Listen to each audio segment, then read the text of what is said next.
Welcome everyone to Kleinkunst 2, The Pleasures of Brutality. My name is Jay Stewart, I'm one of the conveners for tonight's event. Our other convener is LaSalle Terrett, who is a colleague of mine from Central School of Speech and Drama. Some of you might know her as Doris Latrine on the burlesque, cabaret and comedy circuit. Despite her recently giving birth, she has still managed to attend this evening with her baby in tow. Nice to see you there, Simon. And just to say, if you see her there at the back, starting to lift her top up, it's not that she's getting into the groove and getting involved with the drama of tonight's event. It's actually for entirely respectable reasons. She'll be breastfeeding. So you may find yourself getting some heckling tonight from the little one, and so just be aware of that. We are very excited to be platforming a whole range of performers and presenters here at the Roundhouse.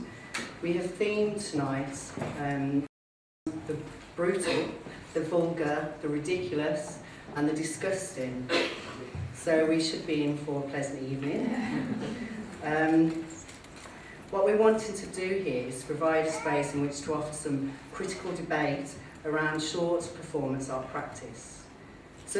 Such practice is becoming more and more an area of academic focus, with undergraduate and postgraduate programmes building units into their courses that look at contemporary and historical performances of burlesque, cabaret, vaudeville, etc., and other performances that take place in bars, clubs, queer spaces and alternative venues. Just in this week's Time Out, it was also noted how other artists, programmers and producers are running events similar to this one, equally as part of an AHRC funded Performance Matters, which looks to investigate the cultural value of performance. There is a large focus on trash performance. At the first Kleinkunst event, questions arose around how we might speak the importance around short performance art practice by offering a scholarly focus of sorts, but without looking to legitimise or canonise these acts, which deem themselves to be proudly perverse and lowbrow. For those of you who attended Kleinkunst 1, you may remember there was a concern around the Foucauldian technology of the space.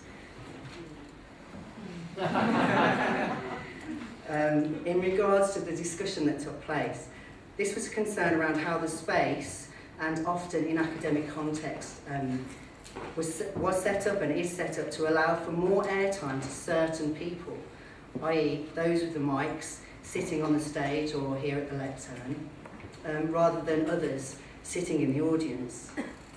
So this is something we reflected on after Kleinkunst 1 and wondered if there might be an opportunity to shift power and to change the dynamic here.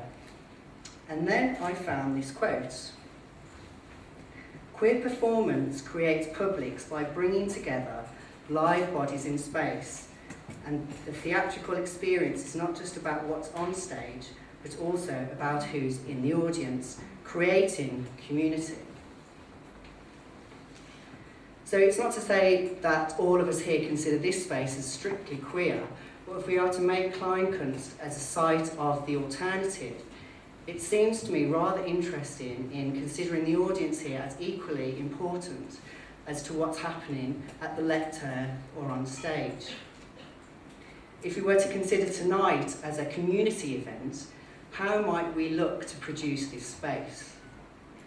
At Central School of Speech and Drama, it dedicates a rather large component of its studies to drama in the community, what has become known as applied theatre.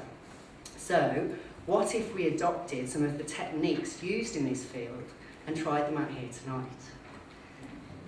Here to help us, we have a few MA Applied Theatre students from Central School of Speech and Drama. Give us a wave. And they're going to help us get involved in facilitating some discussion. So, in short, we're going to watch some performances, listen to some paper presentations, have a little bit of a Q&A, and then we're going to do a bit of a workshop.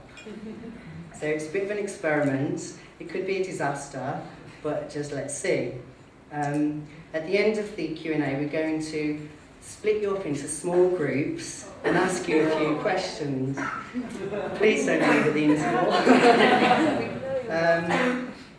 So to give you a heads up, these are the questions. They're very simple questions. It's just to act as a prompt, really.